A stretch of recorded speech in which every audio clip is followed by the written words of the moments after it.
Thank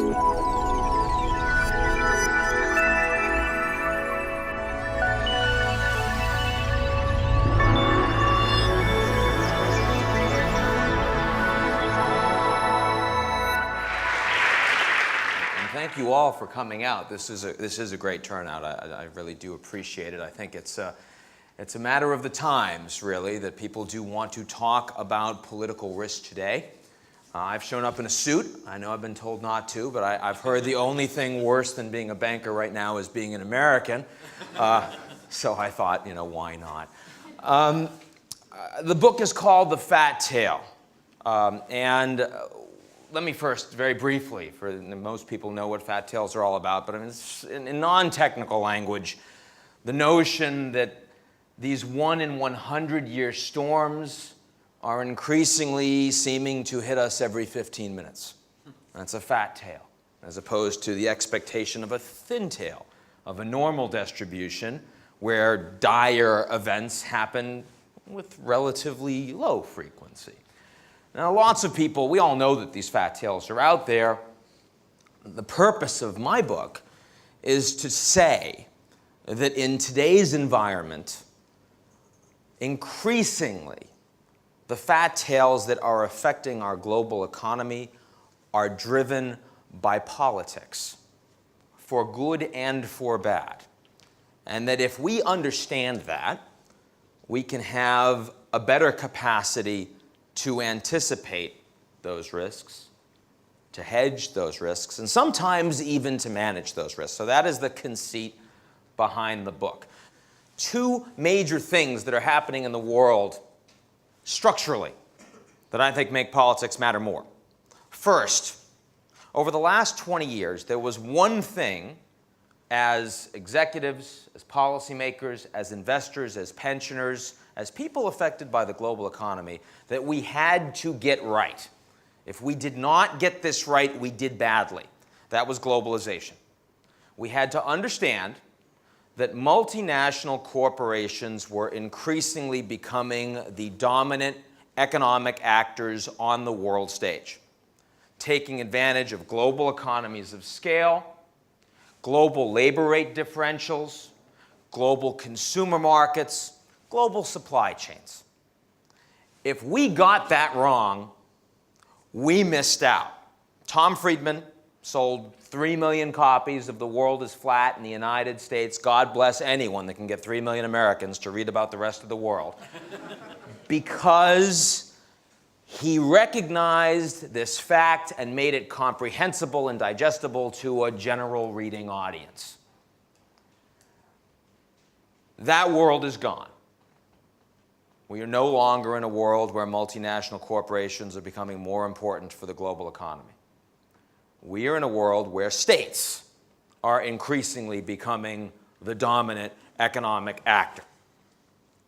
That started a long time ago with national oil corporations taking over from independent oil corporations. 1973, the oil shock, OPEC. Then, over the last 20 years, the rise of emerging markets and the BRICS, along with them, state-owned enterprises and privately owned national champions. Then 5 years ago, the rise of sovereign wealth funds. Been around for decades, but there was no term sovereign wealth fund until 5 years ago when they became much more important in portfolio investment. And then, much more significantly, 6 months ago, when Lehman Brothers went bankrupt and the international political capitals became utterly critical in determining who the winners and losers were going to be.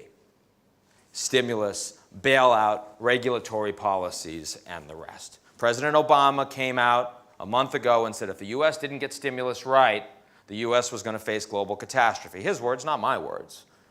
But what he was also saying was, doesn't matter what the banks do, doesn't matter what the automotive companies come up with in terms of plans, doesn't matter how many hundreds of thousands of people are laid off by the private sector, if Washington doesn't get it right, not Wall Street, certainly not Main Street, K Street, where all the lobbyists are, if Washington doesn't get it right, we've got problems. So I do not want to stand up here in front of you and suggest to you that globalization was a good thing. It wasn't a good thing. It was a thing. Some people liked that thing. If you lived in Bangalore, you liked that thing, right? You did well by globalization. If you lived in Detroit, you did not like that thing. I'm not going to stand up in front of you and tell you that a person from Detroit is more important than a person from Bangalore, right? I think it is interesting that a majority of Americans do not support free trade today when polled, while a majority of Indians, Mexicans, Turks, Chinese do.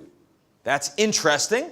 It probably will have resonance as we get towards the 2012 US presidential elections, but that's not my point. My point was that in a globalized world, you would figure out your winners and losers on the basis of those economic drivers. Now we are going to see political drivers increasingly determining who the winners and losers will be. That's the first big change from globalization to state capitalism. Second big change. We've been living in a world where the United States has, for better and for worse, been a unipolar power, has been driving, has had the political capital and the willingness to take the lead on provision of public goods around the world. Not everyone would always perceive them as public goods, but nonetheless, to the extent that there has been global leadership on a geopolitical stage, it's largely been the US. That is, of course, increasingly not true. Everyone talks about this. Fareed Zakaria in the US, and Kishore Mahbubani out in Singapore, and the Chinese prime minister, and the Russian president. Everyone recognizes that, the rise of the rest. What is replacing US leadership on a global stage? The conventional wisdom is multipolarity. I disagree. Multipolarity implies that a number of different countries have different views, sometimes competing, sometimes complementary, on the way the world system should be run. I see non-polarity, where increasingly there is an absence, an abdication of willingness to take leadership on key global issues. So, do I see the G20? I increasingly see the G0. And I think that is a reality. The G20 is not useless. We can talk about the G20. I would like to because it's here in the backdrop. But to be clear, when I look at Russia, I see a country that has a very strong interest in the way Russia is run, an abiding interest, a stronger interest than anyone else. I see a country that has a very strong interest in the way its region should be run, and sometimes with disagreements with some of the other countries in the region, say Ukraine, or Georgia, or say Norway over the North Pole. But Russia does not have a particular interest in collective security in Iraq or Afghanistan. Russia does not have a particular interest in creating a new non-proliferation regime. Russia does not have a particular interest in leadership on climate change globally, nor do they have a particularly strong interest in creating a new financial architecture globally. Rahm Emanuel came out 6 months ago, the chief of staff for Obama, and he said, this crisis is too large an opportunity to be missed by the United States. Not true. Most Republicans and Democrats in Congress are engaging in business as usual, in politics as usual. And we see that when Geithner does not have a single political appointee in Treasury after 2 months of serving. I'm not blaming Obama. McCain would have had the same problem. Hillary would have had the same problem. I am simply suggesting that we're in a world that we increasingly see a lack, a vacuum of that leadership. Now, here's the most important point. If you take away nothing else from my talk today, take this away, is that if we are in a world that is increasingly being driven by state capitalism and by non-polarity, those are two systems that are not in equilibrium. They are systems that will not respond well to global challenges. They are systems that will create their own shocks until those shocks are sufficiently great that a new system is moved towards. Let me give you an example. Nuclear proliferation, very stark one. Don't know how many of you agree with my formulation on where the world is moving, but every one of you will agree with what I'm about to say. The world's non-proliferation regime is broken. We all agree with that. Yes? Yes. Nods. The United States told the North Koreans a couple years ago that if they tested a nuclear weapon, the U.S. was going to be very, very angry. The North Koreans, that's what the North Koreans said. Yes, that's right. North Koreans tested a nuclear weapon. The palpable anger in Washington was present, and nothing happened.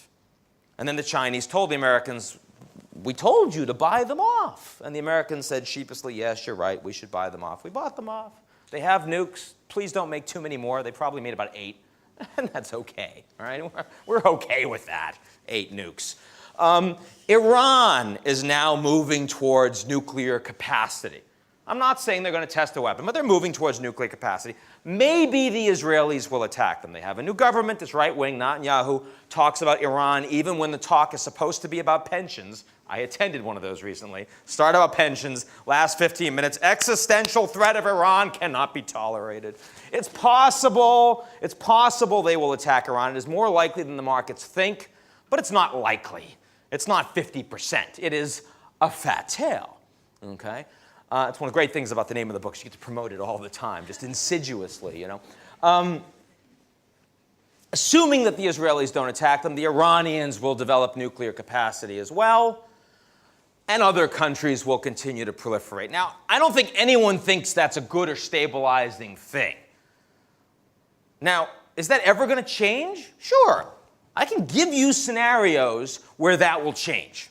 Let's look at Russia. Here's a country with lots of radiological material that's not accounted for. Here's a country that has lots of scientists with the capacity to use that radiological material that are unemployed. And there is an indigenous terrorist network that has tried in the past to acquire radiological material to create bombs. So I can imagine a scenario where you put those three together, the trifecta of dirty bombness, and you see a big bomb in Moscow, doesn't kill a lot of people, but terrorizes the city, overwhelms the social fabric, the government falls, and oil production goes off a cliff, impacting the global economy. I can imagine that. I have a vivid imagination. I can imagine that happening. Now, if that were to happen, I think the United States would get serious on proliferation. They'd go to Israel and say, you know what? You've got to admit to having 200 nukes, and you've got to let inspectors in. And the Germans would go to the Iranians, and they'd say, you know what? Sanctions on all of this trade, and no more of this fooling around with dual-use technologies. And the Chinese would go to North Korea and say, we are going to board and inspect every damned ship because we can't tolerate this. Now, the good news is I don't believe that Russia scenario is very likely. I don't even think it's a fat tail. I think it's a thin tail. It's more likely than it was 5 years ago. It's probably going to be more likely in 5 years, but it's not that likely. The bad news is, short of that kind of a shock, I do not believe we should expect to see effective leadership globally on the proliferation regime. And I am suggesting to you that there are analogies around things like climate change and financial architecture and collective security that we should think about in terms of who the winners and losers in the global economy will be. President Obama, with all of his international support around the world, and it is significant, was not able to drum up much support, even from his special friend here in the UK, for additional exposure in Afghanistan. So as a consequence, despite the fact that this was his one foreign policy priority when he came in, he's had to basically give up on Pakistan as anything the US can do anything about in the next year or two.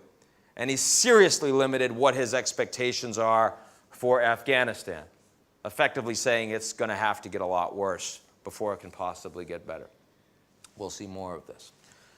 A world that is going to be more nonpolar and more state capitalist is a world that will have less efficient global economic growth. It is a world that we will see more regionalization of capital flows as opposed to globalization of capital flows. And it's a world where politics will decide and define more winners and losers. What are the fat tails today, and what are the countries that are relatively resilient?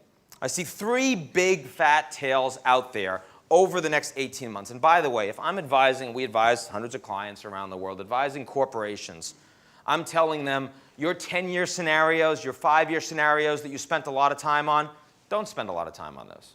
Because in this environment, you can't do very much with a 5 or 10-year scenario. It's increasingly impossible to know where the world's going to be. But your 18-month scenarios are much more important, as long as you understand that the breadth of those 18-month scenarios are much, much greater than they were 6 months ago.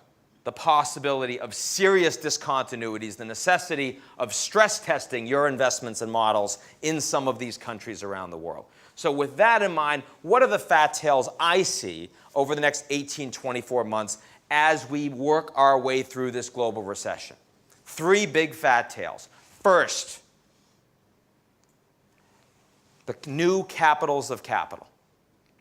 The simple fact that allocations are going to be made economically from political, not commercial centers around the world. I mentioned the fact that Geithner couldn't get any appointments through in the first couple months. It was singularly unfortunate that this financial crisis began in September, when the U.S. was in the middle of an election, because half of Paulson, Secretary of Treasury Paulson's political appointees were already gone. The other half were looking for jobs. I got some of those CVs. You can't run a government that way. Congress was much more interested in ensuring that they could secure their reelection than they were in expeditiously looking at, reading, and passing a stimulus package. Let's be clear. Despite the fact that you are facing the world's worst economic downturn since the Great Depression, this is not just a problem in the United States. Go to the United Arab Emirates. You wanted to make money there a year ago, you went to Dubai. 5 years ago, you went to Dubai. Why? That's where they were building the skyscrapers. That's where the money was. That's where the decisions were being made. Not anymore. Used to go to Dubai, they said, Dubai this, Dubai that. I was in Dubai recently. They stopped saying Dubai. There is no Dubai. They say the Emirates. What happened to Dubai? No, no, no. That's what we're doing, the Emirates. In Abu Dhabi, they are bemused by this. But Abu Dhabi runs the show. They just gave $10 billion, the first tranche of aid, to Dubai. More is coming. It will certainly ensure that Dubai will not crater, in the same way that being a part of the EU will ensure that Hungary and Poland does not crater, and will not ensure that Ukraine or Turkey does not crater, right? But that's going to cause inefficiencies. Because if you are in Adia or Mubadala, the big sovereign wealth funds in Abu Dhabi. Used to be, if you were a private equity guy based in New York, you'd fly over to Abu Dhabi, you'd meet your buddies that used to be on Wall Street, that were the new portfolio managers in those sovereign wealth funds. You'd show them your fancy pie charts and your flip charts, and you'd say, we need some money, and they'd look at it, and they'd say yes or no. Now, those portfolio managers from the West have been fired or marginalized. The decisions are being made by the political leaders, and they have less cash and very clear priorities. Priority number 1, bail out Dubai. Priority number 2, ensure stability of the UAE. Priority number 3, think about that in the context of the broader Gulf Cooperation Council, the GCC in the region. And then you can play with the West, or China, or emerging markets, or anything else. Those are politicized priorities. They're not necessarily worse priorities, but they are not priorities that maximize profitability. Now, again, to be clear, the old system of fetishized hypercapitalism and super leverage did prioritize profitability. Frequently, short-term profitability and compensation at the expense of long-term profitability. Instead, we are prioritizing short-term political gain at the expense of long-term economic profitability. That is important because it is clearly negative for the US dollar. To the extent that the US and the Chinese are married, and the Chinese are increasingly telling the Americans they think our kids are unattractive, which no one likes to hear, we're going to have an increasingly difficult time securing China purchasing US treasuries. And even in places like Japan, folks like Nomura are going to be looking at what's happening in Abu Dhabi and in Russia and in China, and they're going to say, wow, they're not going to be buying as many dollars, so I should be short the dollar as well. That's going to have an impact on the global economy, there's no question. That's the first fat tail. Second fat tail, plain vanilla geopolitical risk. We've dealt with it for a long time. We're going to continue to deal with it. But the interesting point is, first of all, a lot of the major geopolitical risks in 2009, 2010 are a little larger than they were in 2008. In particular, South Asia. In particular, Israel, Iran, Lebanon. If you were going to have strikes, certainly more likely in the next 18 months than over the last 18. Mexico, narco cartels declaring open war against Calderon, and the state of Mexico clearly worse this year than last year. Now, Iraq is getting better. Ironically, that's the one geopolitical center of risk that actually isn't as big in 2009 than it has been the last couple of years. But the real point here is that the markets aren't paying attention to it. When oil was at 147, there was a premium, an Iran premium, in a barrel of oil. When oil is at 50, there is not. So if anything happens, it is a bigger surprise to the markets. It has a larger impact. And the ability and willingness of international leaders to respond will also be limited because of the distraction of the global financial crisis. So that's the second risk. Final fat tail out there is that when you have a severe economic downturn, of course, in many markets around the world, that leads to social discontent, which causes political instability, social revolution, coups, regime change, and the rest. But it's a lagging indicator. Doesn't happen immediately. Historically, usually these things take 12 to 18 months to actually play through their respective countries. I'm talking about emerging markets primarily, not developed states. But we haven't seen it yet, is my point. And there are a number of countries out there that are going to experience severe dislocations as that social instability hits. A few that I'm worried about, Russia in particular, Ukraine, Turkey, Argentina, Venezuela, Nigeria, Egypt, Thailand. Those would be some of the highest on my list. Those are your fat tails. Now let me end on an optimistic note, because I do think that in this environment there's also lots of opportunity. Where do I see resilience? Where around the world do I really believe that countries are going to be well placed to outperform expectations in the context of this downturn? A few I would talk about. Number one, China. The question will be whether or not Chinese outsized growth compared to market expectations is something the West will be able to take advantage of. That's an open question. But China has much more reserve of social stability and ability to drive growth, in my view, than the markets generally understand. Number two, the Gulf, particularly Saudi Arabia, which is one of the best stories out there in terms of comparative trajectory. We can talk about that in Q&A and discussion. But also broadly in the Gulf, Qatar, Bahrain, Kuwait, Abu Dhabi. Number three, Brazil. Over 80% approval right now for President Lula. A consolidation of the political spectrum and willingness to tolerate short-term pain for long-term benefit and economic policy, not to mention the fact they're the Saudi Arabia biofuels, and they have one of the world's largest new oil finds just offshore. And then fourth, India, which is probably the world's slowest moving good story, but has a lot of resilience and doesn't have a lot of serious social instability that will affect them at the macro level.